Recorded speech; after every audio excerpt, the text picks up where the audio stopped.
Okay. So they tend to have hypokalemia. Okay. Okay. So they tend to have hypokalemia, hypothyroid patients. And what will be the problem in hypokalemia as well as hyponatremia in patients with hypothyroid because of the excessive water loss? Okay. This will be the classical picture in hyperthyroid. What will be the problems in hypothyroid? In hypothyroid, there will be sodium hyponatremia, sir, There will be hyponatremia. Why? because of sodium and water retention. Okay, it is because of the water retention. So both hypo and hypothyroidism, they tend to cause hyponatremia. Hypothyroidism, in addition to hyponatremia, they tend to have hypokalemic and they tend to be hypercalcemic. Okay, mainly because of the bone resorption we discussed already. So their serum calcium level will also be very high. So they tend to be hyperkalemic. I mean hypercalcemic. Sorry. These are the electrolyte abnormalities. What is next? Sir, special investigation for the thyroid patients will be TFT, thyroid function test. Okay, you're gonna go for the thyroid function test. What is the uh, clinical picture in hypothyroid and hypothyroid? Both. In hypothyroid, TSH will be elevated. It will be more In than hypo, 5. TSH is going to be high. And what about the free T3 and free T4 levels? It will be less. It It will will be be low. less. Okay. And in hyper, TSH will be low, TSH is going to be low. and T3, T4 will be high. T3, T4 will be high. Okay. So in case if the patient is having a low TSH but a normal T3, T4, what do you suspect? Subclinical hypothyroidism, Okay, sir. so it's going to be subclinical. Okay, if it's a subclinical, you can go ahead with the elective surgeries. If the patient is having any clinical features as well as biochemical evidence that there is going to be any hyperfunctioning or hypofunctioning gland, it is better to make them euthyroid before proceeding the patient for surgery. Okay, Okay, good. sir. So this is blood to the thyroid function test. What is the next investigations you do? CBC, Uh, renal function, electrolyte thyroid function test, then blood grouping, screening. blood grouping screening, when it is more important? Blood grouping typing in regular case is not at all needed. When it is more important? When there is a retrosternal extension Yes, so and when there is retrosternal extension where you expect the blood loss is going to be much severe, so only in those cases you prefer to do blood grouping typing. Otherwise, it is not mandatory to do blood grouping typing in all patients. Okay, very important for retrosternal goitis.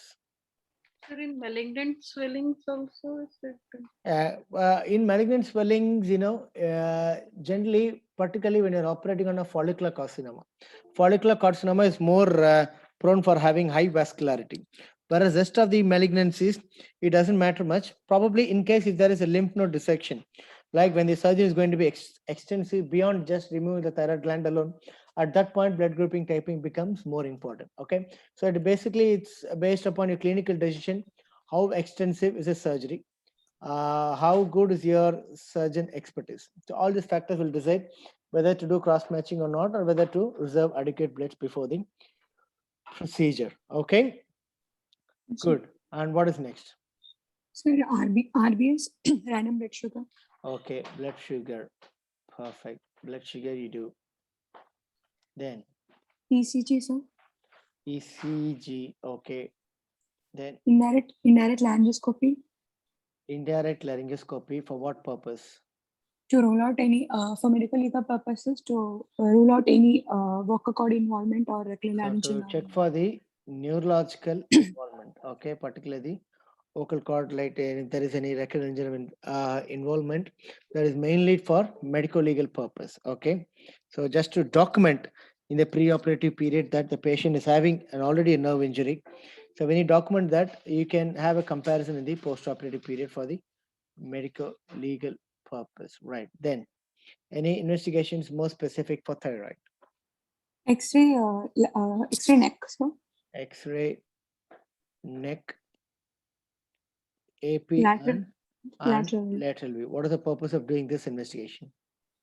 Thyroid, sometimes thyroid will compress trachea, which will cause narrowing of the trachea. More So than while narrowing, okay.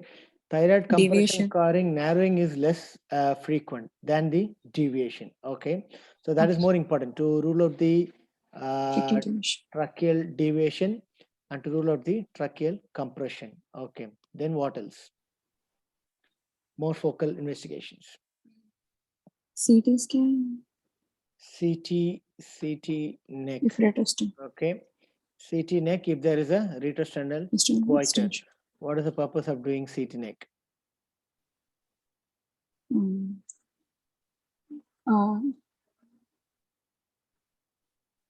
To know the extent of the tumor. Okay, one is to know the extent of the swelling. Fine. Then To plan the surgery. to plan the surgery, what in what context is CT neck is going to affect your plan? Whether to go on with a extensive procedure or Okay, well, what is the basis to decide that? On what findings in the CT you decide? Okay, there are three grades. Okay, three grades of Okay, sir. severity. All right. Okay, sir. The first one is when the extension is up to the aortic arch. Okay, Okay, up to sir. aortic arch, you just need just a manubriotomy. Okay, I mean up to the aortic arch, cervical approach is fine. When it is extending below the aortic arch up to the pericardium, you need just a manubriotomy. When it is extending below the right atrium, okay, when it's extending below, you need a full-fledged sternotomy. Okay, so these are three grades which CT is mandatory to help you to plan the surgical approach. In case if the surgical approach is going to be more sternotomy, naturally the bleeding is going to be high and the incidence of nerve injury is also very high when they do a full-fledged sternotomy when there is a huge retrosternal goiter extension. Okay, so just up to aortic arch, just a cervical approach is more than enough. When it is extending below the aortic arch and going up to the pericardium, you need manubriotomy. If it is extending below the right atrium, it needs a sternotomy.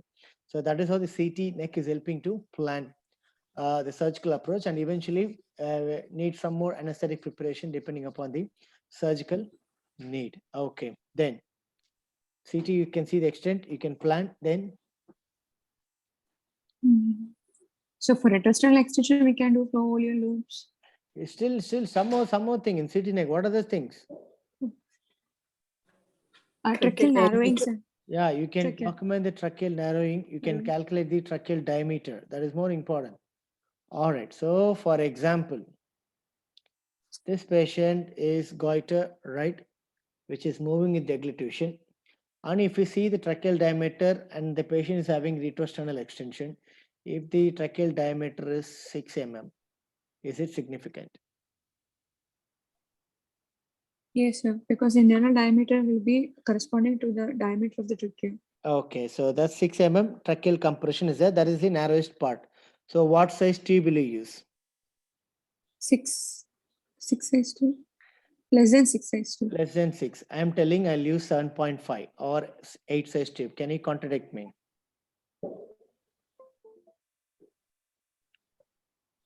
So if you see a soft retrosternal goiter, okay, it is extend into the retrosternum in the CT.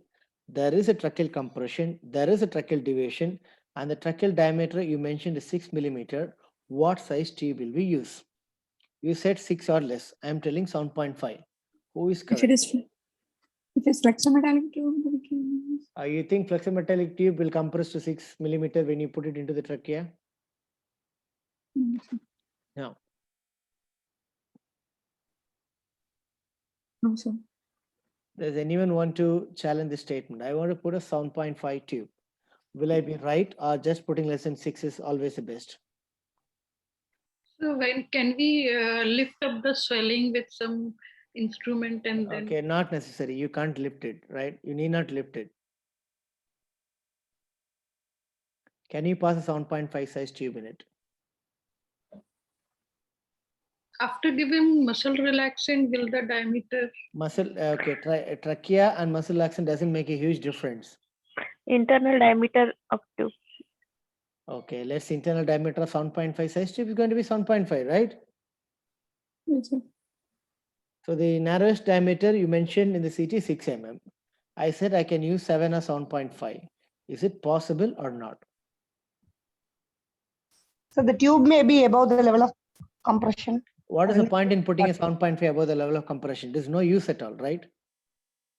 What is the point in achieving a tracheal tube and putting it above the level of compression? What is the point? No use. It is like almost like a compressed trachea. It may be due to tracheomalacia. No. The thing is now, all tracheal compressions, right? All soft goiter recessional compressions, they just produce only mechanical effect, okay? It doesn't prevent the passage of tube beyond that restriction. You can pass a tube, any size tube, unless it is showing a malignant infiltration. Or when there is intraluminal extension. Only when these two things are there, you can't pass a tube which is of greater than 6 mm or the narrowest diameter.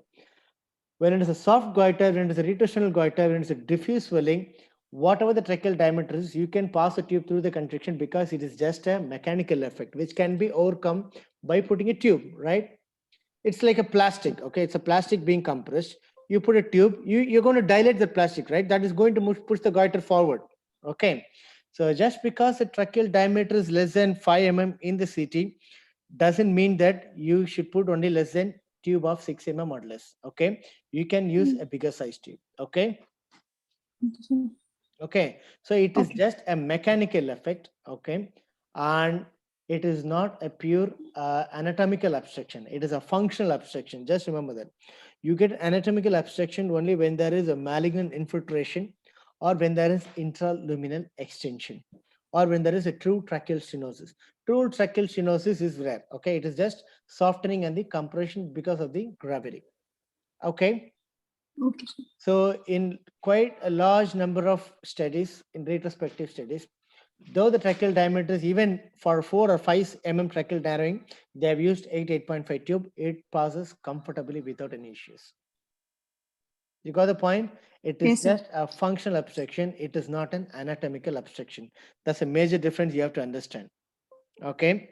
But I don't know what will be your examiner's expectation.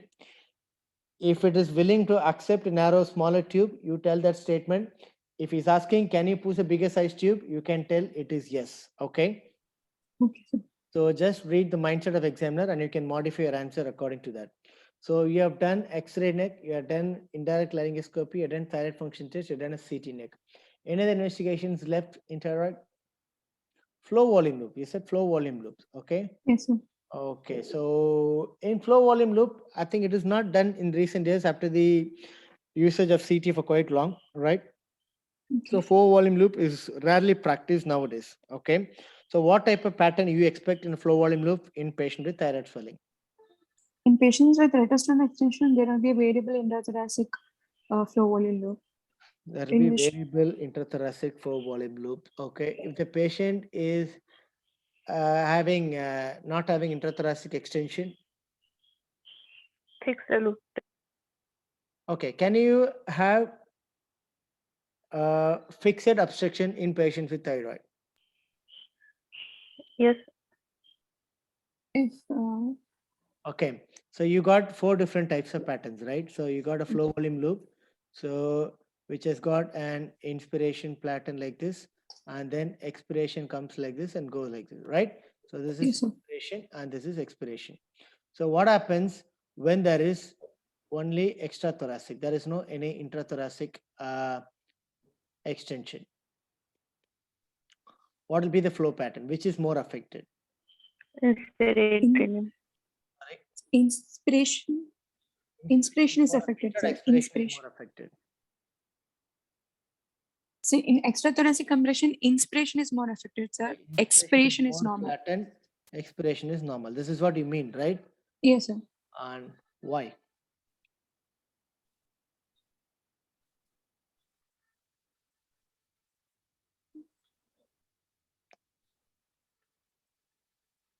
Why inspiration mean extrathoracic is affected only during inspiration?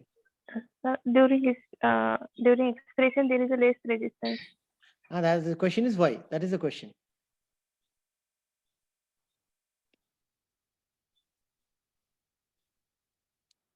See, just reading just for the exam purpose is different. Understand and read so that you never forget anything in your life. Right. So this is extrathoracic part of trachea. This is intrathoracic part of trachea. Okay. Fine. So the swelling is here. Am I right? Yes, sir.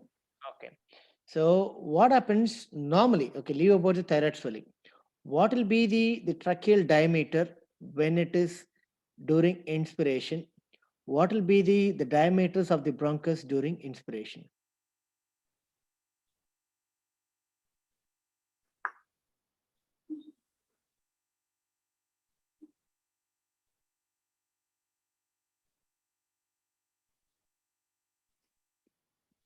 So all the intrathoracic bronchi, okay, the bronchi are all located inside the thoracic cavity, okay. This part of trachea is outside the thorax. So during inspiration, what happens, because of the negative intrapleural pressure, okay, because inspiration is a negative intrapleural pressure which is dragging the lung and expanding, okay. So when during a negative intrathoracic breathing, which is a normal breathing, it dilates the intrathoracic airways. All the bronchial diameters is dilated. So when it is dilated, what happens? The extrathoracic trachea is pulled inside. So when extrathoracic trachea is pulled inside, their diameter tends to get narrowed down. So that is why any extrathoracic swelling gets more exaggerated when there is during their inspiration. Okay. So already diameter is going to get narrowed because of inspiration. In addition, if you have a thyroid swelling, it predominantly affects the inspiration phase. So expiration is not a problem. Okay. In expiration, the intrathoracic bronchial constricts, the extrathoracic trachea dilates are pulled away so that air can pass easily out. Okay. So that is why extrathoracic swellings predominantly affect the inspiratory phase of flow volume loop. It is exactly opposite when you have an intrathoracic extension. Okay, because of the bronchioles getting dilated, getting constricted during expiration, it is get more affected in their expiration phase for intrathoracic extensions. Okay, you understand the point? Rest guys, unmute and tell me you understand this point. Please repeat. Yes, sir. Yes, sir. Okay. So during inspiration, the intrathoracic bronchi get dilated because of the negative intrapleural pressure. So all the extrathoracic part of trachea is pulled inside. So generally there will be narrowing of trachea during inspiration because of the intrathoracic negative pleural pressure. So a tracheal narrowing is a quite a normal phenomenon. In addition, if we have a thyroid swelling in their extrathoracic part of trachea, it compresses more. So that is why the inspiratory phase is more affected in extrathoracic swelling. Similarly, exactly opposite in intrathoracic swelling. So in intrathorax, they are compressed during expiration. So if there is any mechanical obstruction in the intrathoracic part, it gets more exaggerated during expiratory phase. So that is why intrathoracic swellings affect the expiration and extrathoracic swelling affects the inspiratory phase. Right. So this is flow volume loop. If there is a fixed swelling which has got more irrespective of intrathoracic, extrathoracic, you get more both inspiratory as well as expiratory phase getting affected. We will see this in detail in an OSCE station. So don't worry about it right now. Good. So flow volume loop, CT, thyroid function test, X-ray neck, indirect laryngoscopy, everything is being done. Echo, would you do an echo for this patient? Sir, in hyperthyroid patients, there is a chance of arrhythmias, so we can do an echo. Okay, so it depends only upon the clinical state. Ideally, this patient doesn't need. If the patient is an hypothyroid or if the patient is both clinically as well as biochemically, if they are hypothyroid, both situations need echo. All right. What will be echocardiographic finding in hypothyroid patients?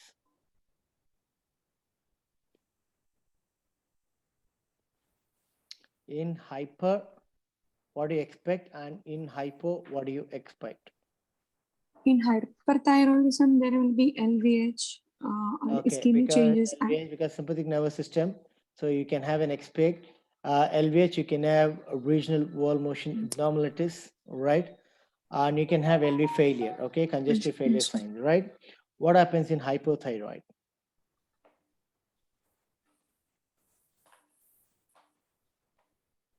Pericardial effusions, okay, Okay, sir. very dangerous complication. Pericardial effusions, okay. So this is an important echocardiographic finding in patients with severe hypothyroid. However, it is not seen commonly nowadays because of the early identification and treatment of hypothyroidism, right? Good. So this patient is on thyroid. Now you're gonna prepare the patient for surgery. Sir, do we need to do ultrasound of the thyroid gland? Ultrasound of thyroid gland is more of a surgical investigation. It doesn't matter for us because it's not going to help in any way for us. When you have a CT in your hand, right? When you do a CT in your hand, the ultrasound is not going to give any extra bit of information what the CT gives. You got the point? Yes.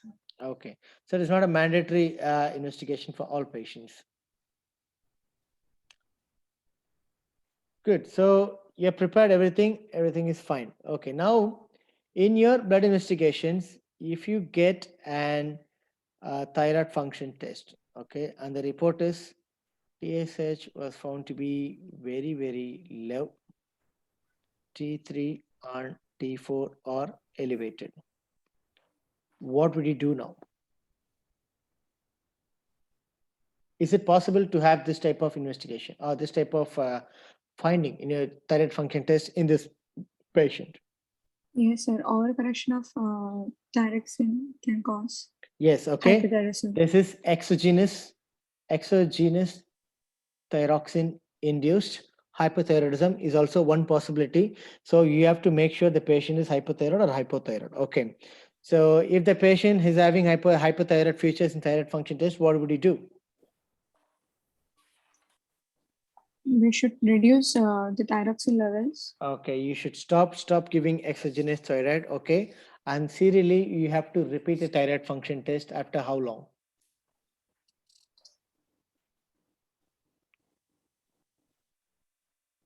Three months. So when would you repeat thyroid function test? 1.5 months. No, for after stopping thyroxine. Minimum 28 days. Okay, just go on fine. Okay, that's for antithyroid drugs. I understand that. When your patient is having a thyroid function test and you're giving exogenous thyroxine as a treatment of hypothyroid, that results in thyrotoxic features. In that case, how long would you stop thyroxine or when would you repeat the thyroid function test? Okay, go and find that. 1 week after, sir. Yeah, it depends upon the half-life. Okay, you have to wait for 2 half-lives of thyroxine and then you have to recheck the thyroid function test. If it is due to thyroxine-induced thyroid excessive hypothyroid function, it will resume to normal. Okay, good. So in case if the patient is not on thyroxine, accidentally you find a thyroid function test is going to be very high in your pre-anesthetic assessment or pre-operative investigation. Clinically, no symptom that the patient is having hyperthyroid features in biochemical testing. How would you manage? Sir, hypothyroid. Hypo. Will you take up this patient for surgery? We can start thyroxine. No, I'm telling about hyperthyroid. Okay. Okay, sir. Hyper. Okay. If you're starting, you're clinically, you don't find any features of hypothyroid, but biochemically, when you do a thyroid function test, you find that patient is having a hypothyroid features like low TSH and increased T3 and T4 level. So if that is the situation, what will be your pre-anesthetic preparation and management? So I will start antithyroid medications. Okay, antithyroid medications. What are the antithyroid medications available? So propylthiouracil. Propylthiouracil. Carbimazole. Carbimazole. Or methimazole. Carbimazole or methimazole, right? So what are these drugs? What are this group of drugs? How do they act and how do they work? They are thionamides. Okay, they're all thionamides. Very good. Fine. They're all thionamides. And what is their clinical side of action? They inhibit organification, and propyltyrosine inhibit the conversion of T4 to T3, peripheral Okay, so conversion. basically all these three drugs inhibit the thyroxine peroxidase. Okay, they're all thyroxine peroxidase inhibitors. So they prevent the iodine trapping, they prevent iodine oxidation, they prevent iodine coupling, they prevent the coupling of monoiodotyrosine with diiodotyrosine, and the final formation of T3 and T4. Apart from these actions, propylthiouracil has got another specific action, and what is that? Peripheral conversion, sir. Okay, it prevents the peripheral conversion of T4 to T3. As we already discussed, the major form released from thyroid hormone is T4, but the most biological active hormone is T3. So once T3 gets into the cell, okay, once before reaching the thyroid receptors, the T4 get converted to T3 inside the cell. So that peripheral conversion of T4 to T3 is prevented by propylthiouracil, which is an additional action apart from inhibiting the thyroxine peroxidase inside the follicular cell. Methimazole doesn't affect the thyroxine peroxidase. Both carbimazole and methimazole, they don't inhibit the thyroxine peroxidase. They predominantly prevent the peripheral conversion of T4 to T3 in their cell. This is their major action. Whereas propylthiouracil affects both thyroxine peroxidase as well as T3 and T4. Okay, Abna. Apart from propylthiouracil, can you tell me a list of few drugs which prevents the peripheral conversion of T4 to T3? So iodine compounds like potassium iodide, glucose iodine. One by one. Okay, what are the drugs which prevents the peripheral conversion of T4 to T3? So propranolol, Propranolol, very good. Propranolol is what group of drug? beta blockers, It's a non-selective beta blocker. blockers. Fine. Then Steroids, sir. steroids. Glucocorticoid. Steroids, very good. Then Amiodarone, amiodarone, very good. thiopentone. Thiopentone, excellent. All right. If you tell these drugs, this is more than sufficient in the exam. So apart from propylthiouracil, so propranolol, beta blocker, steroids, particularly dexamethasone and hydrocortisone, both inhibit peripheral conversion of T4 to T3, amiodarone and thiopentone. Can you tell me any antipsychotic agent which inhibits peripheral conversion of T4 to T3? Lithium. Lithium, very good, excellent. Lithium, right? So lithium can prevent peripheral conversion of T4 to T3. These are the some drugs which are clinically used and which can affect the peripheral action of T4 to T3, eventually results in hypothyroidism. Very good. So dose, frequency, everything you remember for the exam sake. This will be coming roughly around 200 or 300 milligrams. This comes in 10, 25 or 40 milligrams. Okay. 8 hourly. This has got a longer half-life. So this is given once or twice a day. This is given 8 hourly because of the shorter half-life. Apart from these things, what is the other additional advantage of propylthiouracil? And it doesn't cross placenta. Okay, yes, Placenta very good. barrier. Okay, so it doesn't cause fetal hypothyroidism. It crosses very minimally across the placenta. So the fetal hypothyroidism and fetal teratogenic issues are very minimal with propylthiouracil. So that is why it is preferred during the pregnancy. Excellent. Okay, antithyroid drugs. What is the next thing in the management of hypothyroidism? Medical. So we have iodine compounds like glucose iodine. Propranolol, okay, to control the symptoms, right? In case if the patient is having tachycardia, you can give propranolol. Okay, that is one important treatment, propranolol. Then Lugol's iodine, sir. Lugol's iodine. Okay, what is Lugol's iodine? 5% of iodine and 10% of potassium iodine solution. Okay, it is basically potassium iodide. Okay, right. How does it work? Walsh-Chaikoff phenomenon. Yes, in this. exactly. It is a Wolff-Chaikoff effect, which we discussed already. Okay, so by giving potassium iodide, you're going to increase the intracellular concentration of iodine. Okay, this intracellular concentration of iodine will eventually inhibit the thyroxine peroxidase located at the follicular cell. Okay, what is the important precaution you need to take before giving Lugol's iodine? It should not continue more than 14 days. Okay, Because- more than that, Allergy. Allergy. no. You have to start Lugol's Hyperkalemia. iodine. You have to start Lugol's iodine only 24 hours after giving the propylthiouracil or any antithyroid drugs. So never start leukocytin initially before giving propylthiouracil. What happens when you don't give propylthiouracil before that and start giving leukocytin? Raise to opposite Thyroid for storm. Okay, thyroid Storm. storm. Anything else? Thyroid storm is absolutely fine. Actually, without blocking the propylthiouracil, if you give iodine, the initial rise in iodine concentration, okay, it causes damages to the follicular cells, or it increases the thyroid hormone release initially, okay, when you give them before without giving the antithyroid drugs. So it exaggeratedly releases the T3 or T3 or T4 hormones, which are already formed and stored in the thyroid follicle. So there'll be excessive release of those hormones. Whereas when you start propylthiouracil and then give leukocytin, all the hormones which are released are peripherally blocked by this propylthiouracil. So the clinical effect of hyperthyroidism is very minimal. So without starting propylthiouracil, if you start leukocytin for those patients, you can have iodine-induced hyperthyroidism, and that is called Jod-based. Jod-Basedow effect. Okay, that is exactly opposite to Wolff-Chaikoff. Okay, iodine-induced hyperthyroidism is nothing but the Jod-Basedow effect. Okay, this thing's important thing you have to have in mind. Should have a minimum time span of 24 hours before, after giving the propylthiouracil, and then only you have to start leukocytin. So the main advantage is it reduces the vascularity of the gland. Okay.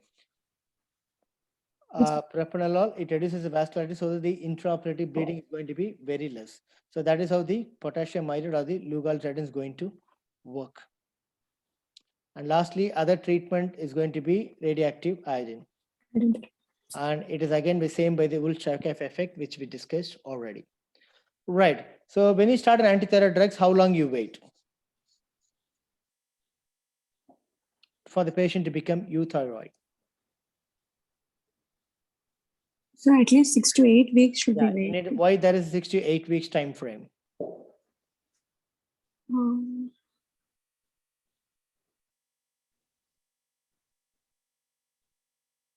Because already formed colloid will be there. Yeah, so all the drugs which you start mainly prevents the formation of new thyroid hormones, whereas the thyroid hormones which are already formed and staying inside the colloid, they are getting slowly released into the circulation. That takes at least 4 to 6 weeks to completely stop thyroid hormone release, or complete to exhaust the thyroid hormones which are already stored in the colloid. Okay, so that is, you have to wait at least for 6 to 8 weeks for the patient to become euthyroid. Okay. Good. Excellent. Rest all guys, unmute and tell me whether you have been able to follow me so far. And we can Yes, sir. Yes, sir. Yes. Yes, sir. Okay. Yes, sir. Now let's go on to anesthesia management. Okay, Apna. This patient is completely euthyroid. Okay. And let's assume that this patient is having a retrosternal extension. Okay. Retrosternal extension is not a clinical diagnosis. It is a radiological diagnosis. Understand? Though you see that there is no able to get below the swelling on clinical examination, in some patients, despite clinical examination being normal, there is a possibility that this patient tend to have a retrosternal extension. Okay, so you find that this patient is having retrosternal goiter, and the definition of retrosternal goiter extension we discussed. There are 4 definitions we discussed yesterday. Okay, so there are 4 definitions for retrosternal goiter, and the discussion which has been discussed yesterday. So now on CT finding, you find that the patient is having retrosternal extension, and this patient is coming for surgery. What is your anesthesia management? Sir, on the day before surgery, Okay. I will explain to the patient about the fiber optic intubation and the complications about the procedure. Okay, you're gonna straight away go ahead with the fiber optic intubation. Okay, what will be your airway management plan? Tell me those things. Plan A.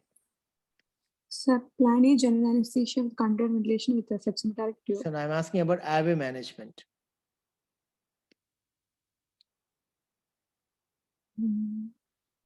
How will you secure the airway in this patient?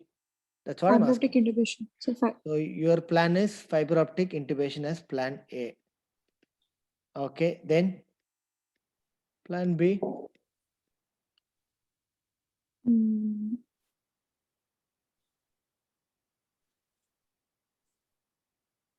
Do you know how to do fiber optic intubation? What is your experience of doing fiber optic intubation in thyroid swellings? No, sir. No, right? So when you don't know that technique, you're not supposed to tell that, right? Okay, sir. So tell the plan which you know, okay? So that is what the examiner is expecting also from your hand, right? So even if there is an access to fiber optic intubation, if you have done independently, generally it is going to be no during your training period. So the first plan will be a direct laryngoscopy, okay? Direct laryngoscopy like you do for the conventional, okay? Plan B, you can have an awake or asleep fiber optic intubation. So plan B will be awake or asleep fiber optic intubation. Plan C. What will be your plan C?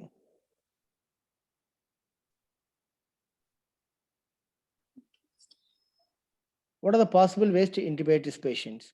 Awake laryngoscopy, awake direct laryngoscopy and intubating this patient. Okay. Plan D, invasive management. Awake laryngoscopy, or in plan B, you can add LMA, intubating LMA, which is very difficult in thyroid patients because of the distorted anatomy. Okay. So you tell the technique which you know, right? So which you do conventionally. All right. So fiber optic intubations, when you know to do fiber optic intubation, when you have done a fiber optic intubation in hypothyroid patients, then you can tell it to stance. But majority of the examiners, they expect you to do a conventional laryngoscopy.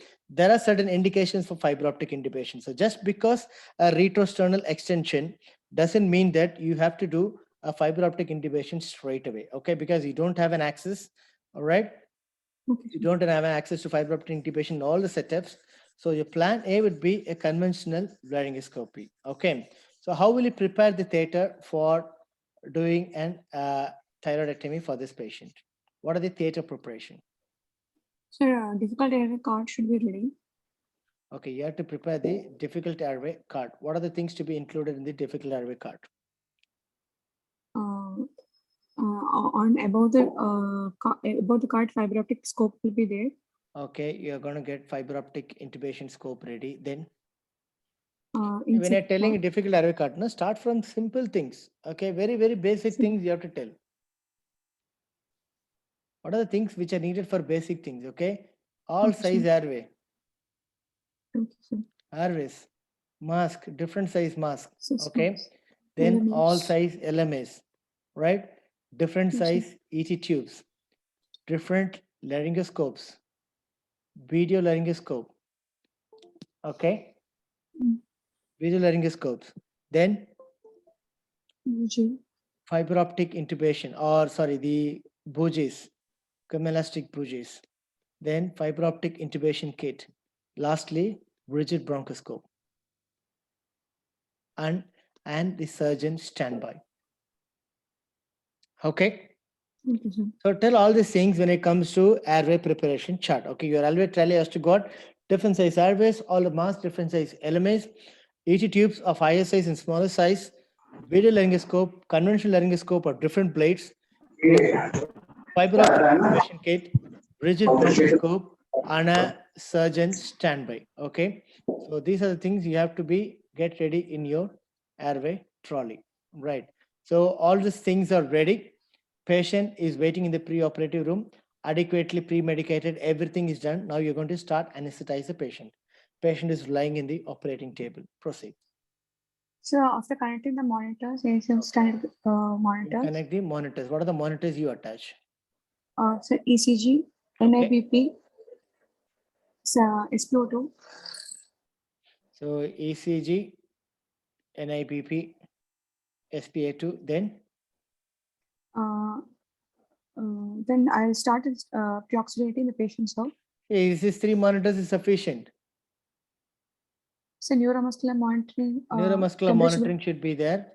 Temperature When you monitoring. don't say temperature monitoring, it is going to brutally affect your exam. Okay. Okay, sir. Temperature monitoring, you blindly close your eyes and tell in any patient coming for surgery. Okay, temperature monitoring is mandatory. Okay, whatever the type of surgery is, if the patient is going for general anesthesia, which is going to extend for more than 1 hour, temperature monitoring is going to be definitely mandatory. Okay, tell that in all your exams. Okay, Don't sir. miss that. Why temperature monitoring is important in this type of patients? In hypothermia patient, already hypothyroid patient will go to hypothermia. Okay, so there is chance of thyroid storm. There is a possibility of mixed edema coma. Okay, if there's a retrostomal goiter, this is going to be a longer duration surgery. Chance of hypothermia is very high. So all these things, it is mandatory that you mention the temperature monitoring in this patient. Okay, so ECG, NIBP, saturation, neuromuscular monitor, temperature monitoring. Anything else you need? Urine output monitoring. Urine output monitoring because of the longer duration, because of the retrostomal extension. So urine output monitoring. Then So retrostomal goiter for invasive arterial line monitoring. invasive arterial monitoring, not all retrostomal goiters need, particularly when they're going to do for full sternotomies or when the patient is having associated cardiorespiratory problems like any LV failure or any additional comorbidities which might mandate fluid monitoring or beat to beat heart rate monitoring. One in those cases, invasive arterial blood pressure is indicated. Otherwise, depending upon the clinical situation, it is not a mandatory thing. Okay. If they're going for full-fledged sternotomy like grade 3 retrostomal goiter extension, which means extending below the right atrium. So you'll be needing CVP as well as invasive arterial blood pressure monitoring. Okay, Okay, sir. good. So these are the monitors you're going to attach. ETCO2. Okay, and ETCO2, most important thing I forgot. Okay, ETCO2. So all the monitors are attached and everything is prepared. What is next? Start pre-oxygenating the patient, sir. Start pre-oxygenation. Very good. You're going to pre-oxygenate for how 5 long? minutes. 5 5 minutes. to 8 minutes or 4 vital capacity breaths until the end tidal oxygen is going to be more than 90%. That is the end point of pre-oxygenation. Good, you are pre-oxygenated. Now the question is, in a retrostomal goiter, what is your plan of induction? Would you do an IV induction? Would you do an inhalation induction? If you're suspecting a difficult intubation, we can do an inhalation. You're already induction. suspecting a difficult intubation, right? This retrostomal goiter is one indication for difficult intubation. Right. So what will be your induction? IV or inhalation? Mm. Tell me IV why. induction. Whatever Sorry. you do, you can tell you have to substantiate why you're doing that. Sir, IV induction. IV induction is preferred. Okay. What is the advantages of IV induction? What is the advantage of inhalation induction? What is the disadvantage here and what is the disadvantage here? So inhalation induction, the advantage is like we will get a time to check whether we can do a intubation. I mean, I don't get you. It will give us some time to decide whether Which one? inhalation induction. Okay, even IV induction, if you pre-oxygenate for them for 5 to 8 minutes, you get an apnea time of 6 to 8 minutes. Okay, you got a good time. Is that more important or anything else? So, spontaneous ventilation will be preserved in Okay, so intubation. here the spontaneous ventilation is preserved. Okay, that's what you mean. So Yes, sir. spontaneous ventilation is preserved. Here it is abolished. Yes, sir. Then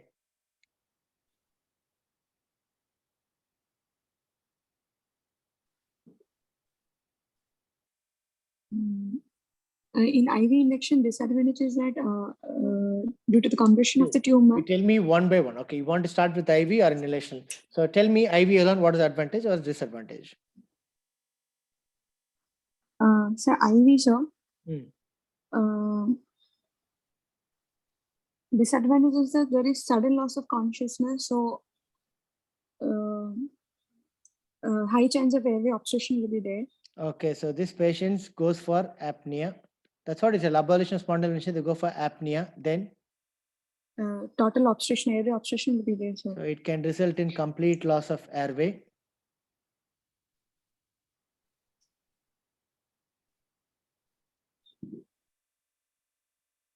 Then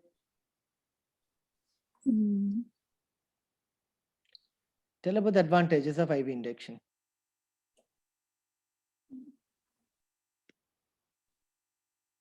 We can prevent the intubation response. Okay, so deeper planes of anesthesia. Paper planes. Deeper planes of anesthesia. Then, so you can prevent the stress response.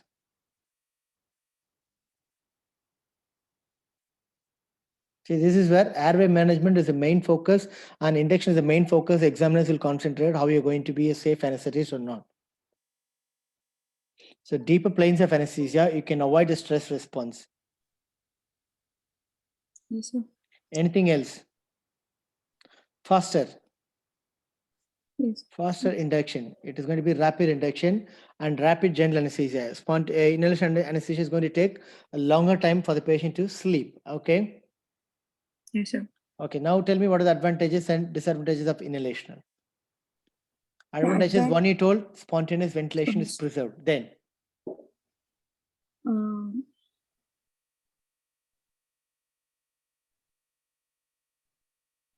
lighter plane of induction, sir. Disadvantage. Okay, lighter plane. Let's agree. I don't think so. That's a big disadvantage then.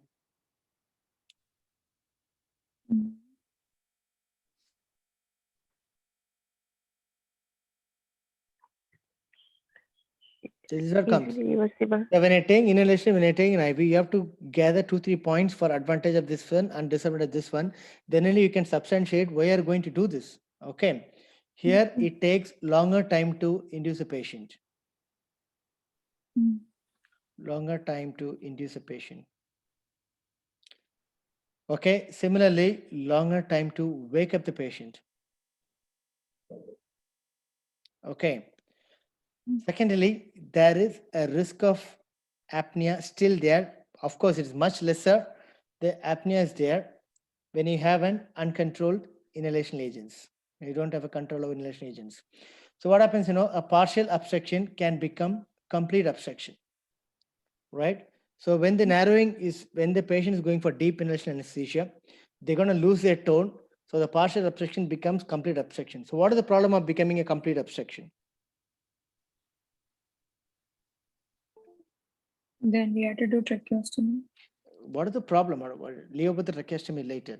What is the problem of doing when there is a complete obstruction when you do an inhalational anesthesia? Enable to ventilate the patient. Enable to ventilate or anything else? We need assistant to. Right. Say for example, your inhalation agents, okay, trachea is here. All the inhalation agents have gone into the lungs and it has reached the brain. Now there is an obstruction. What? Unable to ventilate the patient. Okay, that is going to happen in both IV as well as inhalation agents. But there is one specific problem which happens in patients when you do an inhalation induction when there is an obstruction in the airway.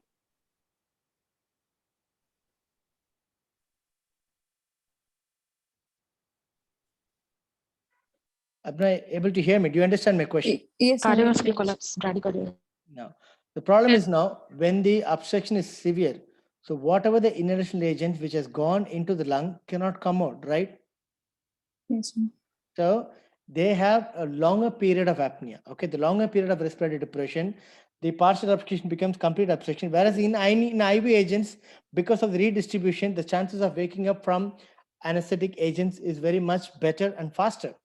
Whereas when in a stridor patient or in patient with partial obstruction, because of the deep inhalation, if they go for complete narrowing, what happens, the whatever inhalation agents which has gone into the body cannot come out. Yes, sir. You got what I'm telling? Yes, sir. Yes, sir. So when they don't come out, that produce a very intense, deep respiratory depression. So that is why the DAS guidelines has completely removed an inhalation induction for any stridor patient or any patient with difficult airway. So they prefer predominantly IV induction as the most preferred induction for majority of the difficult airway surgeries, mainly for this reason, particularly when they're having an obstruction in the airway tract. Okay. So I will tell you two interesting studies. Okay. Two interesting studies which has been published recently. One study was last year. One study was published 5 years back, where they retrospectively analyzed all retrosternal goiters. Okay. In one study, there were 22 retrospective study analyzing the retrosternal goiters, of which 13 patients had IV induction, 5 patients had inhalation induction, 2 patients had awake laryngoscopy, and 2 patients had emergency intubation in A&E. Okay. So in majority of these patients, okay, either respective IV or inhalation agents, they didn't find any difficulty in intubation. Okay. So IV induction, as we think, okay, the older school of thought is IV induction in retrosternal goiter is dangerous. We're going to lose the airway. Intubation is going to be very difficult. That thoughts are all completely is becoming demolished by the most recent systematic reviews. There is another study where they checked 20 patients, which is published in BJ. Okay, of 20 patients, 19 patients had IV induction. Only 1 patient had inhalation induction. None of the patient experienced any difficulty in intubation. Okay, so even though it is a retrosternal goiter, even with patients with stridor, IV induction can be safely performed. It is not a contraindication to avoid IV induction in patients with retrosternal goiter. Understand this point. Okay, all this been published based upon the retrospective analysis. So what the conventional teaching is, when there is retrosternal goiter, when there is a stridor, do inhalation induction, don't do IV induction. It is not so. IV induction is very, very safer in all patients with retrosternal goiter. So you can boldly say IV induction. Okay. And you can do a conventional laryngoscopy, or in case if you do an IV induction, you can do a video laryngoscopy. Okay. If the patient is, if the examiner is not convinced with the IV induction direct laryngoscopy, you can tell the second option as awake fiber optic intubation. Okay. Not all patients fiber optic intubation should be a primary reason. Okay. So when would you choose an awake fiber optic intubation as the first choice? When the patient is having difficult airway, apart from the thyroid swelling, there are other parameters which indicates the patient is having difficult airway, like narrow mouth opening, large fatty tissues, obesity, okay, and patients having restricted mouth opening because of TMJ ankylosis. So those patients, they're likely to have a difficult intubation, which is added upon to a retrosternal goiter. Those patients prefer awake fiber optic intubation. Okay, but otherwise, when you feel that mouth opening is good, other airway parameters are fine, head extension, neck flexion, everything is fine. Just because of retrosternal goiter doesn't mean that all patient needs to go for awake fiber optic intubation. And again, all retrosternal goiters doesn't mean that you should go for inhalation induction. IV induction is very safe. It has been proven in lot of systematic analysis studies. Okay. Okay, sir. Other guys, you got the point. Yes, sir. Yes, sir. IV induction is very, very safe. Okay. Now, Asim Abna, you're going to go for IV induction. Okay. So what drug would you choose for induction? Sir, for Before hyperthyroid that, patient, okay. Now monitors attached and IV access is done. What did you do next? You tell on your own way, how did you induce this patient? by after connecting enough extension from the IV access. Okay, you need to connect extension because the arms are going to be tucked, so you don't have an access to airway. So connect the extensions. Then So then pre-oxygenating the patient for 5 to 8 minutes. reoxygenation has been done. Everything is ready. Then start hyperthyroid patient. You got hypothyroid. This patient is in euthyroid status now. Okay, sir. So I'll start with the injection. Fentanyl, 100 mics. She's Okay. 55 kg. 55 I'll kg. go. So you want to give fentanyl. 100 You can give mics. up to 3 mics. So let's assume that 100 to 100. 120 mics for this patient. Okay. Let's assume you're given 120 microgram. Okay. Then Then propofol. So you're going to give propofol. Okay. How much do you give propofol? sir, 100 to 120. So Let's assume you're going to give 120 milligram of propofol. Does hypothyroid or hypothyroid affect the requirement of propofol?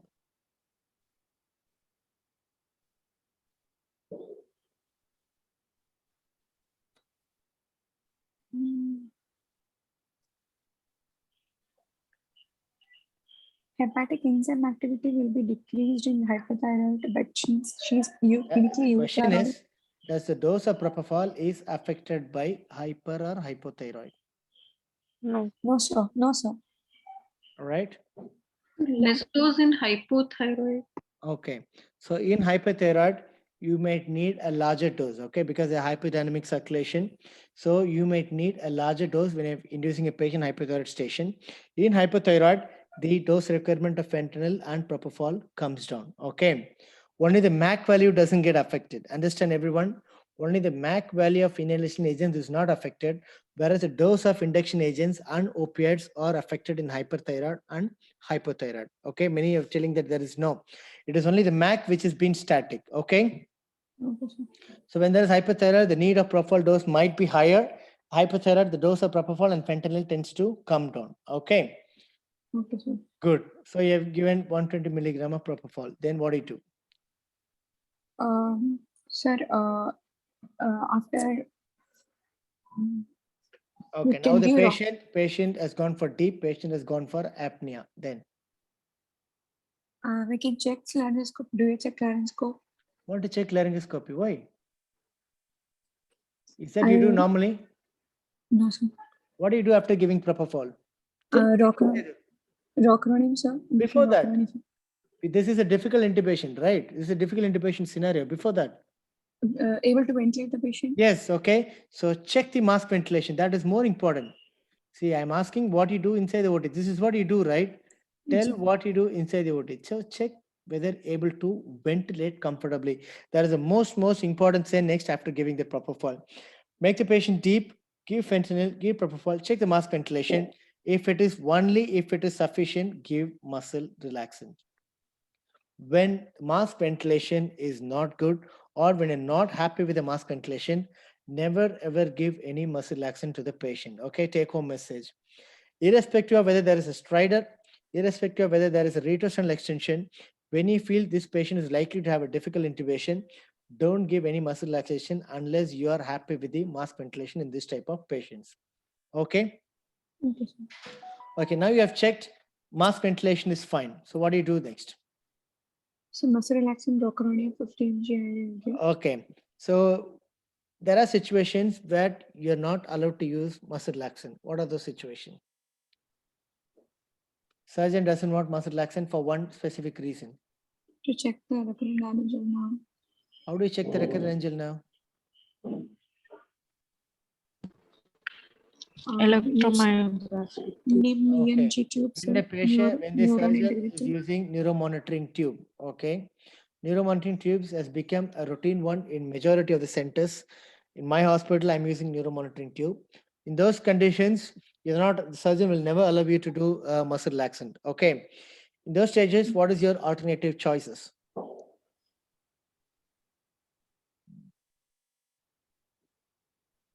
What do you do when you're not able to do muscle relaxants?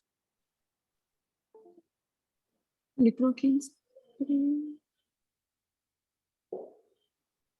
other terms, how will you intubate a patient where you're not able to use muscle relaxant?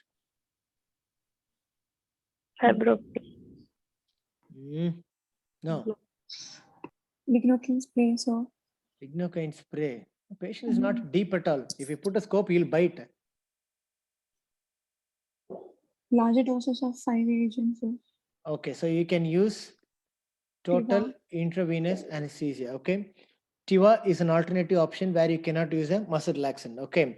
You have to put propofol infusion. You have to put remifentanil infusion. Of course, we don't have remifentanil in India. You can give 3 to 4 mics of fentanyl and put them on propofol infusion. Okay. That is one thing.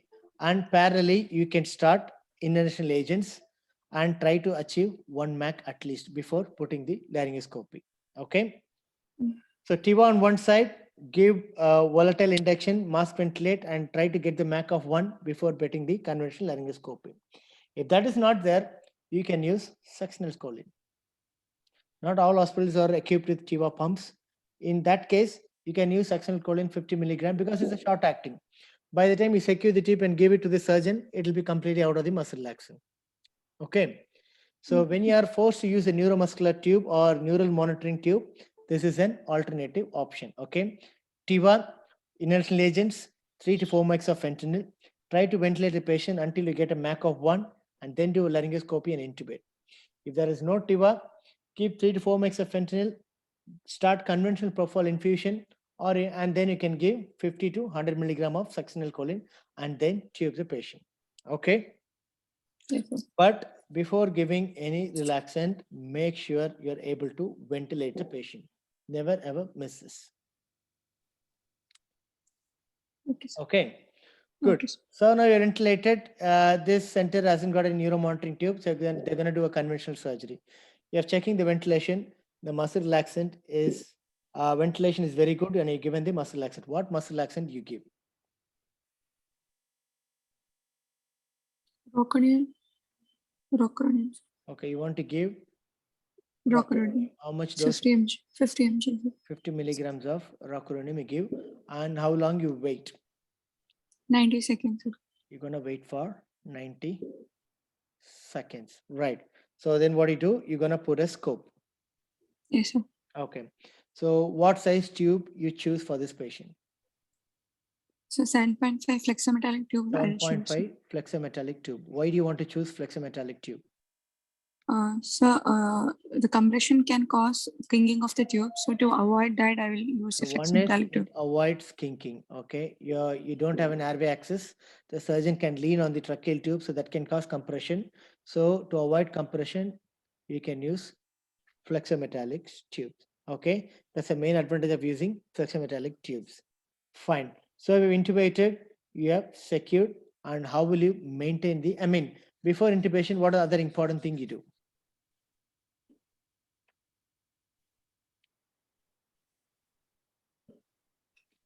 Fentanyl is given, propofol is given, mask ventilation is fine, and you're given rocuronium 50 milligram. Before intubation, what is important thing?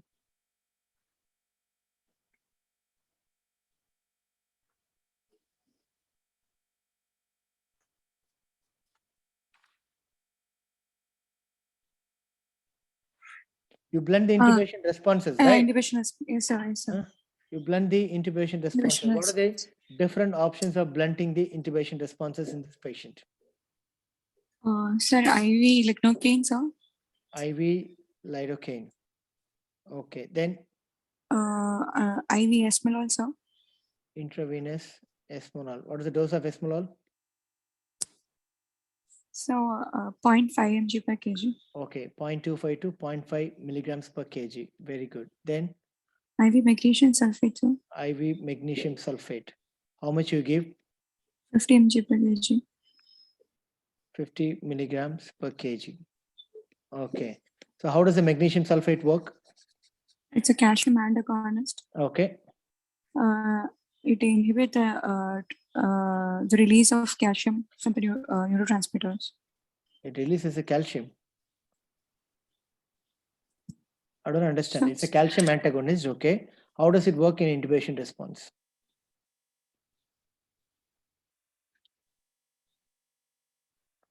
It's a calcium antagonist. Completely agreed. How does it work in avoiding intubation response? It blunts sympathoadrenal response. That's what I'm asking. How? What is the mechanism?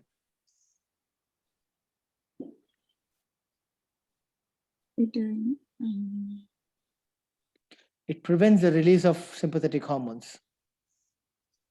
Okay. Only when there is a calcium influx, the vesicles are ruptured and the adrenaline and noradrenaline is released from the synaptic vesicles or the adrenal glands. Okay. In sympathetic nervous system. When you block a calcium influx by acting magnesium sulfate acting as a calcium antagonist, it prevents the release of sympathetic hormones. Okay, so that is how it blunts the intubation responses. Good. Then, what other options of blunting the intubation response? IV Dexmed, sir. IV Dexmed. How does it work?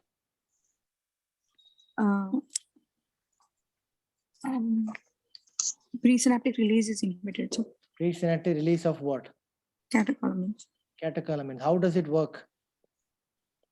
It is an alpha-2 agonist. It is an alpha-2 agonist. Okay, so it prevents the presynaptic release of catecholamines. Okay. So what is the effect of Dexmed on the blood pressure when you give? So initially there will be hypertension Okay. because Why of the there is action, initially why there is an hypertension? because of the action on the peripheral receptors, alpha 2 receptors. Periphery alpha 1, not alpha 2. Okay. So Okay. when you give Dexmed, it initially acts in the alpha 1 receptors in the vessels. Okay. So when you stimulate, because it's not a pure alpha 2 agonist, it has got alpha 1 action also, but predominant action is on alpha 2. Okay. So when you give Dexmed, it peripherally acts in the alpha 1 receptors first. So that produces vasoconstriction and increases the SVR that eventually results in hypertension. Okay. So once it reaches the alpha 2 receptors, it prevents the presynaptic release, and that eventually results in hypotension and bradycardia. Okay. So hypertension, bradycardia, then followed by hypotension and bradycardia. Okay. So this is the typical biphasic response of dexmedetomidine. Okay. So you have blunted the intubation response, you have tubed the patient, and you're going to maintain the patient. What do you do for maintenance? So maintenance, I will use sevoflurane, oxygen, and nitrous. So And CO, oxygen, and nitrous. Okay. and Fine. Tibetan So bowel system. you have tubed, you have secured, you have started the maintenance. What are the important precautions you do when positioning the patient? So in patients with hyperthyroidism, there will be exposed thermos, so eye should be padded. So And eyes protection, good. Eye protection. Then there will be neck extension. So there is a high chance of accidental extubation. okay, So so adequate. accidental, very good. This is more important point. The accidental tube dislodgement is very common. So you should be very careful when you are because patient is put in the head extension position with the roll under the shoulder. So when you extend, the tube is going to get one or 2 centimeters outside. So that can cause accidental tube dislodgement. Then, So the pressure point should be adequately padded. okay, priority pressure points. Very good. Then extension of the neck should not be over. No hyperextension. Okay, so eye protection, accidental tube dislodgement, padding the pressure point, avoid the hyperextension of the neck. Okay, then make sure, since you're using flexometallic, if you don't have flexometallic, if you're using a conventional PVC tubes, make sure it doesn't get kinked. Okay, Okay. good. So now the surgeon is operating. Okay, Mhm. after 30 minutes, you notice an alarm in the monitor. Okay, in the monitor, the heart rate you find it is 150 per minute. The blood pressure is going to 160 over 90. Saturation is 96%. And excuse me, EtCO2, you see it is 45. And the temperature you record is 36.9. ECG or the monitor is alarming, tachycardia alarm. So how do you manage, and what are the things which goes on in your mind? Sir, my differential diagnosis will be patient will be in the light plane of anesthesia. Very good. Okay. Tell common things first. That is more important. So first thing going to be lighter plane of anesthesia. So how do you manage a lighter plane of anesthesia? Deepen the plane by increasing inhalation or IV Okay. giving Increase IV. inhalation, increase the MAC, or give a bolus of dose, or increase the infusion of propofol, or give a dose of opioids. Fine. Or in case, since you cannot use muscle relaxant, lighter planes of anesthesia could be a common thing. So increase the MAC, increase the infusion of propofol by giving a shorter bolus. Then Second thing, I'll be suspecting thyroid storm for this patient. okay, you want to suspect a thyroid storm. We'll come to that later. Then Mm, Pain. pain. Okay, all comes under lighter plane. Okay, anyway, we'll add pain. Then malignant hyperthermia. malignant hyperthermia. Very good. Then Maybe associated pheochromocytoma. Okay, other associated endocrine abnormalities, which was not diagnosed pre-op. Very good. Then neuroleptic malignant syndrome. Okay, right. So these are the different options which is going on in your mind. So now you see this monitor, you see this readings in the monitor. How will you approach as an anesthetist? Sir, airway, first of all, Good. Any critical incident under anesthesia always goes ABCD approach. Okay. So check what you do. Check in the airway. any tube kinking, any accidental extubation. Okay. Check the ET tube position. Okay. Any kinking or any obstruction in the ET tube. Then airway is secured. Fine. What is next? 100% FiO2 breathing. Do you need 100% FiO2 at this stage? What do you do in the breathing?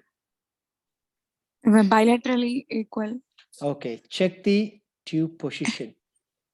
Check the tube position. Check the bilateral air entry. That is more important. Okay. So make sure the tube is fine. Next, check the tube position. Check the air entry bilaterally. Make sure it is in the proper position. Okay. What do you check in C? Mm.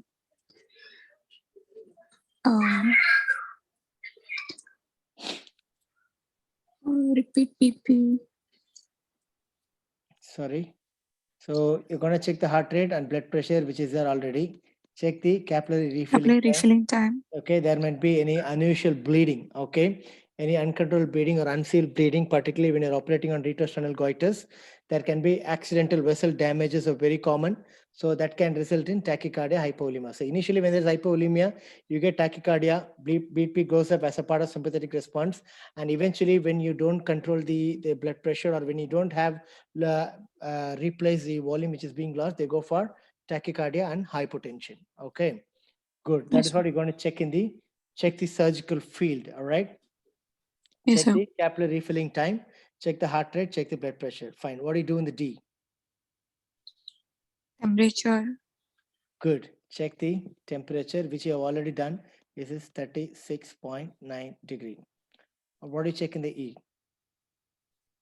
Sugars. More than the sugar field. Field. Check the surgical field. Okay. So these are things you have to do when there is any acute critical incident under anesthesia. When you do all the things in a proper way, 99% of the problems you diagnose immediately. Okay. Good. So all these are absolutely fine. There is no issue at all. Right. So now tentatively you have made a diagnosis of thyroid storm. How do you manage a thyroid storm? So there is a medical management, supportive management. First of all, airway breathing and circulation is maintained. Okay. Then start with using a rice tube. We can start antithyroid medications. What antithyroid medication you're gonna give? Propel uracil. So start propel thiouracil via Riles tube. Very good. Then Symptomatic management using propranolol or okay. IV espuerol. Then propranolol for controlling the Heart sympathetic response.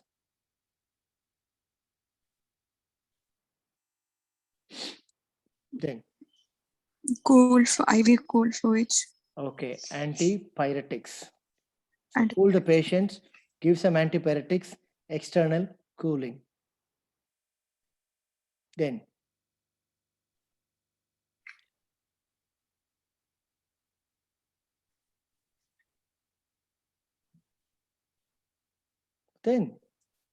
how do you manage hypothyroid? You're gonna give you started antithyroid drug. steroids. You're gonna steroids. Okay, steroids. What steroid you give? Hydrocortisone 100 mg. You're gonna give hydrocortisone or dexamethasone. Okay. So hydrocortisone 100 milligram 8 hourly.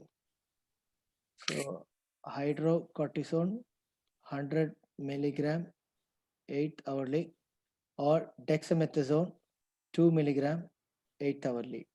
Okay, good. Yes, Then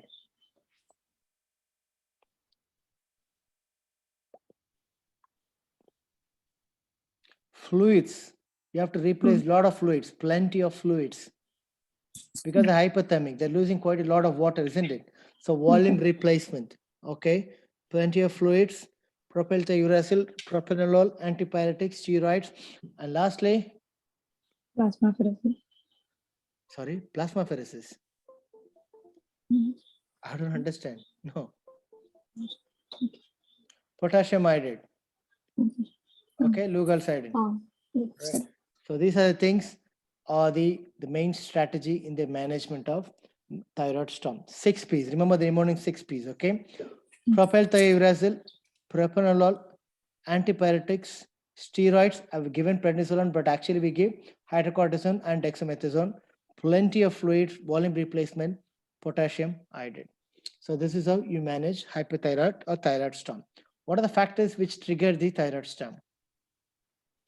Any infections, trauma. Surgery, trauma, stress, infection, and myocardial infarction. So these are the factors which is going to trigger thyroid storm.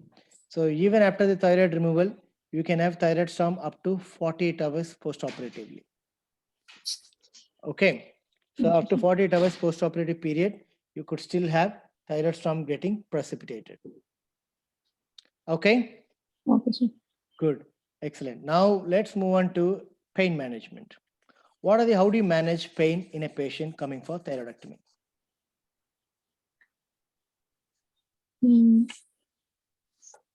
Multiple analgesia using NSAIDs, paracetamol, opioids. Okay, so first thing is you're gonna start with paracetamol, right? Fine. Then second thing, you're gonna use NSAIDs. NSAIDs, Okay. Third thing, opioids. opioids. Opiates you can use. Fourth, Regional anesthesia. okay, what are the in which regional anesthesia options? Superficial cervical plexus block. Superficial cervical plexus block. Okay. So how superficial, what are the parts, how the superficial cervical plexus is formed? What are the nerves contributing to the superficial cervical plexus? Nerve roots. C2, C3, and C4, right? C2, C3, C4's anterior primary ramus join together and form cervical plexus, and eventually this leads to terminal branches. What are the 4 terminal branches of superficial cervical plexus? Lesser occipital. Lesser occipital, um,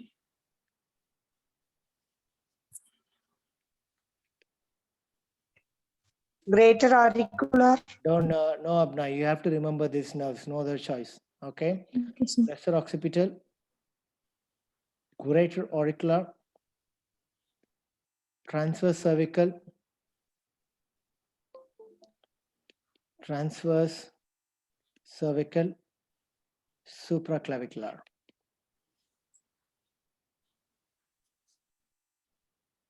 So these are the 4 nerves which are coming from superficial cervical plexus. They are formed by C2, C3, and C4. C4. So how do you do superficial cervical plexus blockade?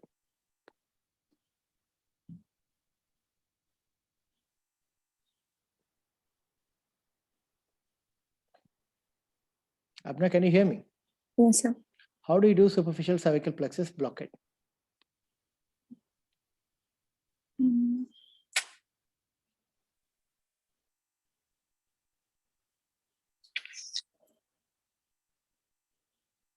No, this expectation will be definitely there in the exam. Abna. They'll expect you to know how to do it. Okay, so it is superficial cervical plexus. The anatomical landmark is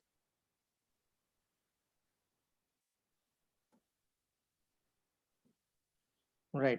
So the sternocleidomastoid is here. Fine.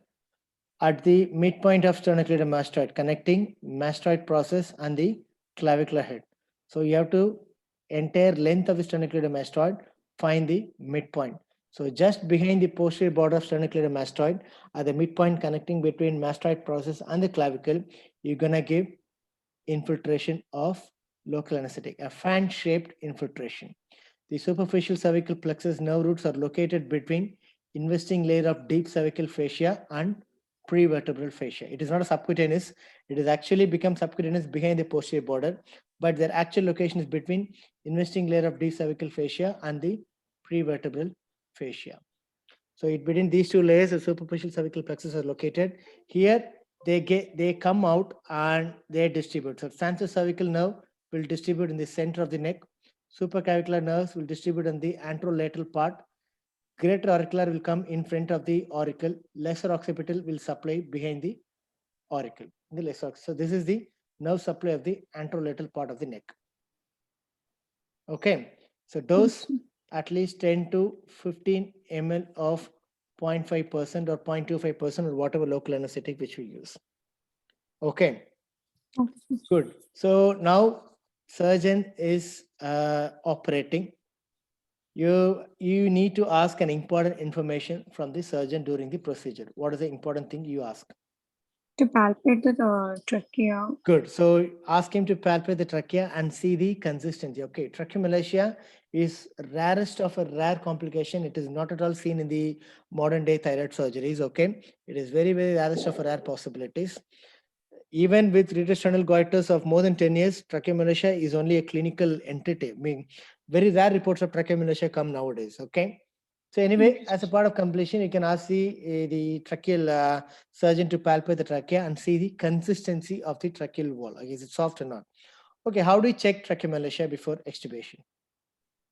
Cuff leak test. Okay, how do you do a cuff leak test? After deflating the cuff, we can see whether we can see the set expiratory tidal volume and the tidal volume which it is whether it is coming. Okay. If it is coming, it is there is a leak around the tube, suggestive of no. How much leak is accepted? How do you know this cuff leak test is okay? This is leaking is a good sign or a bad sign? Good sign.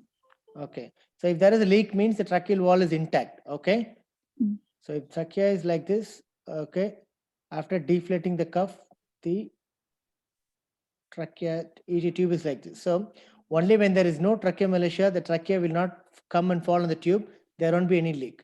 So there should be some leak so that the tracheal lumen is intact. Okay. How much leak is accepted or what is the cutoff mark?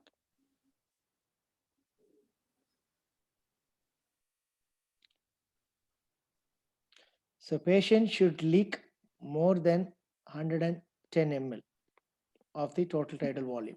Okay. Or 10 to 15% of the inspired tidal volume. So this is a leak accepted. If it is less than this, it indicates the patient is likely to have tracheomalacia.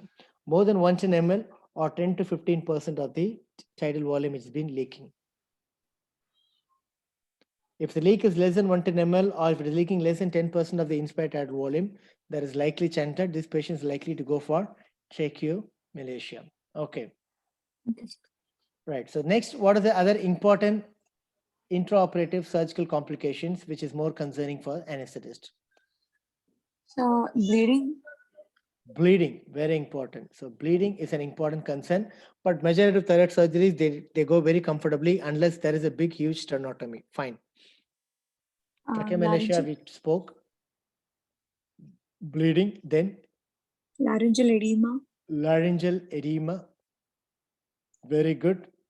Then recurrent laryngeal nerve injury. So This is more important thing, like a laryngeal nerve injury. Okay. If there is neuromonitoring, you can probably can early avoid that. If there is a recurrent laryngeal injury, how do you identify? intraoperative. Intraoperative or immediate after extubation, how do you identify recurrent laryngeal nerve injury? There will be stridor. Post extubation, okay, surgeon will ask you to do a direct laryngoscopy. Okay.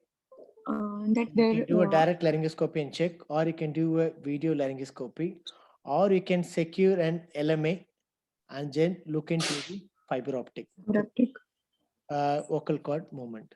So what happens when there is a unilateral recurrent laryngeal nerve palsy?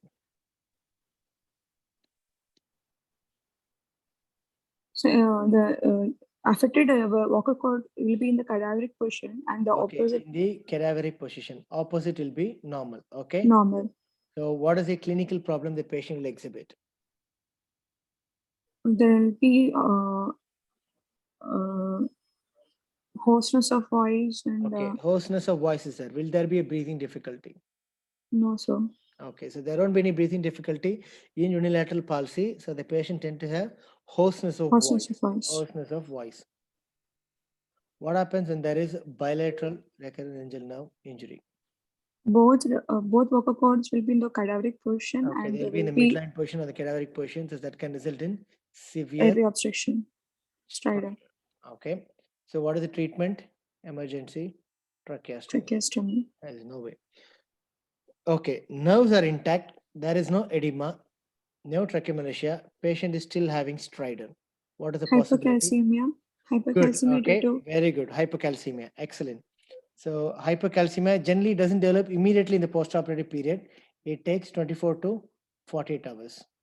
So 24 hours later, if you have a stridor, the patient is more likely to be hypocalcemic. Apart from hypocalcemia, any other reason for stridor? Maybe after 6 hours, you're seeing the patient is having breathing difficulty and stridor. hematoma Hemorrhage. formation. Yes, very good. Hematoma. Okay. When there is a huge hematoma, which can compress the trachea externally, and that can cause stridor, which generally happens within 6 to 8 hours. So a delayed stridor more likely to be hypocalcemia. Immediately after extubation, more likely to be tracheomalacia, laryngeal edema, recurrent laryngeal nerve injury. Intermediate between 6 to 8 hours, it is due to hematoma. Okay. Okay, sir. Good. So that ends the thyroid case discussion. Any questions from your side? Very good, Abna. Very good. Thank you, sir. So what is the significance of reverse T3? Reverse T3. It is not significant at all. Just 1 to 3% of the circulation reverse T3. It doesn't have any significance. Don't worry. Sir, is it possible to do thyroid case under regional anesthesia? Okay. Options for anesthesia are: one is GA with endotracheal intubation, which we discussed. Second option is bilateral superficial cervical plexus. Deep cervical plexus is actually not needed at all. Third option is doing under cervical epidural. Three options can be done. These two only in expert hands, only in selected cases, only in a tertiary referral centers. Okay.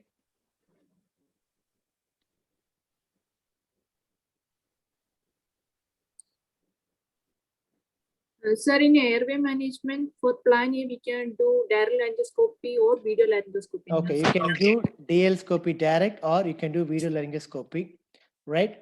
If a examiner is expecting you to say fiber optic intubation, you can go fiber optic intubation as a primary choice. But remember, retrosternal goiter is not a one-day indication that you have to go for fiber optic intubation all the time. IV induction is very safe.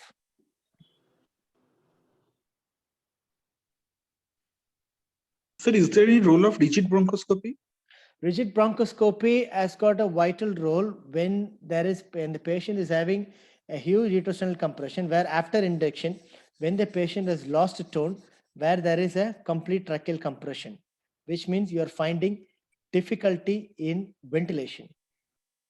After giving propofol, when you find there is a difficulty in ventilating, what are the possible options you can try is you can lift the goiter swelling manually. Okay, one option. Okay. Second thing, you can turn the patient lateral so that you can negotiate the effect of the gravity. Last thing, if it fails, you can do a rigid bronchoscope.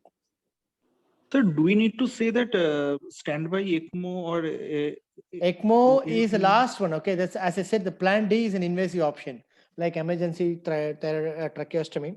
But the problem is standby ECMO it's completely impossible in majority of the institute. So practically speaking, right? Okay, sir.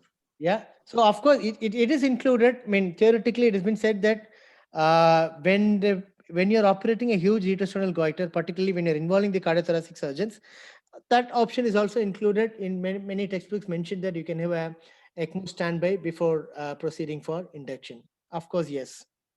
Okay, sir. So rigid bronchoscope is done only after induction.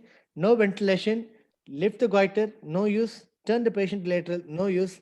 Finally, put a rigid bronchoscope inside.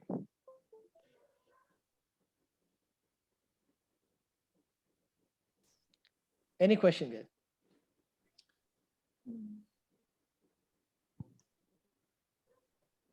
So hypocalcemia following thyroidectomy. Is Yeah. there any protocol for giving calcium? Actually, total thyroid surgeries, it all depends upon the individual surgeon who is operating. So I say, for example, in my hospital, if the surgeon is doing partial thyroid or hemithyroidectomy, he gives 2 grams of calcium intraoperatively. Okay. If it is doing total thyroidectomy, he gives 3 grams of calcium intraoperatively. So this is the standard protocol the hospital which I am working is following. So it all depends upon the individual surgeon's preference. But if you're doing total thyroidectomy, you have to supplement the patient with calcium and vitamin D for his life.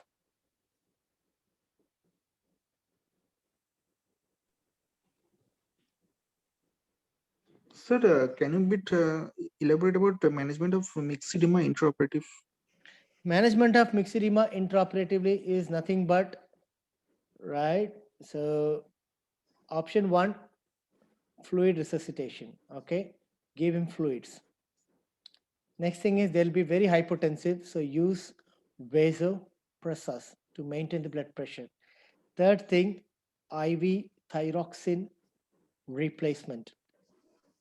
Either you can give T3 25 to 50 micrograms, or you can give IV T4, which comes 100 to 150 micrograms.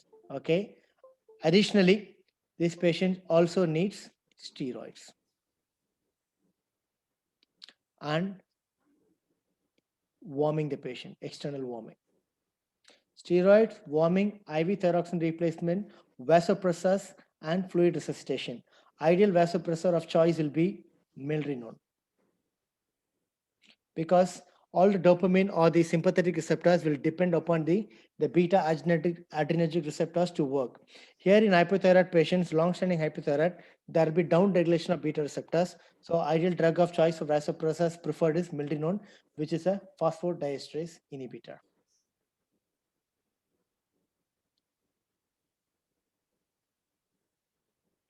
Okay. Okay, sir.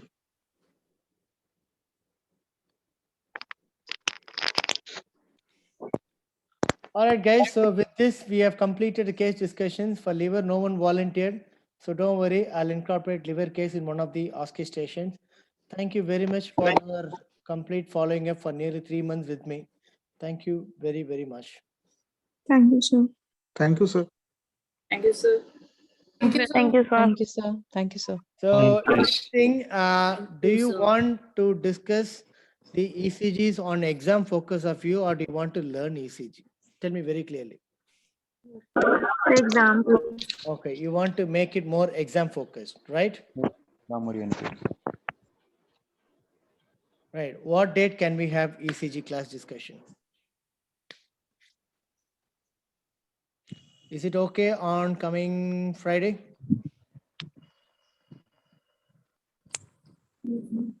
Friday, that is Azam sir's class. Okay, Friday. Thursday?